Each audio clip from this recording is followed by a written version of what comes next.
who is the number 2 overall star in all of pro wrestling?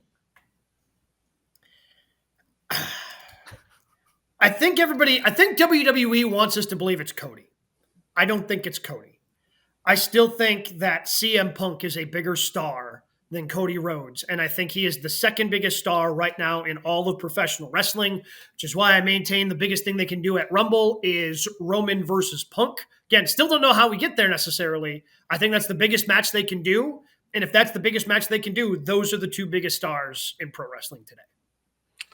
Is Roman the number 1 star in all of wrestling today, or is the Bloodline storyline the number 1 factor in professional wrestling? See, that's the thing. Like, the Bloodline has made Roman's also made the Bloodline at the same time. Don't get me wrong.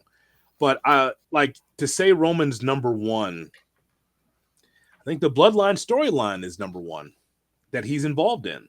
Does that make him number 1, Broets? But he's the main character of it all. Right. Well, and like, are we still yearning for stuff right now? Like, Solo's been gone for a couple of weeks, and no one's like, oh, I wish Solo was still around. Like, Fatu's becoming a star, which I feel like is almost independent of the Bloodline. Yeah, I can't come up with something else other than what Heyman said because of what Roman Reigns has been involved in as the number 1 guy in the Bloodline.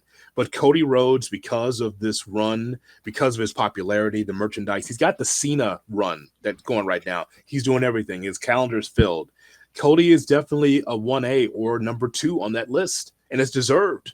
He's on the Cena run now, doing the Cena schedule. This is what he wanted. So he's QB1 in that regard. So I would say that Cody would be second to Roman. And I think there is something to that schedule and the fact that we see Cody out doing these things where Punk isn't hopping on shows and making the circuits and doing media stuff like that. You'll see him once in a while with some of the bigger names, but he doesn't feel like that.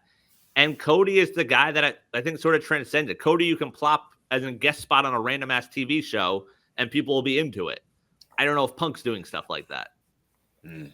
Yeah, but I don't know how many people, if you plop them in, know that Cody Rhodes is, oh, that's Cody Rhodes. He's a professional wrestler, right? Like, and I think you say the same thing as Punk. Like, Roman's the only one who's actually done, and part of it's because, he's The Rock's cousin. Right. And he showed up, he's done some movies. He's kind of done that. Like, I don't know. And same thing with Cena. Like, Cena eventually transitioned over into that world.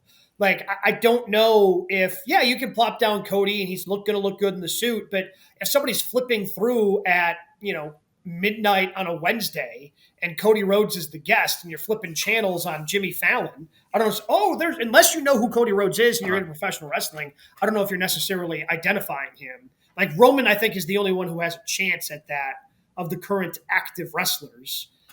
Which is why, so I don't, Cody does a great job representing the company. I don't want to take away from that. But in terms of like the crowd reaction, in terms of just kind of, to me, that star power, I still think it's Punk.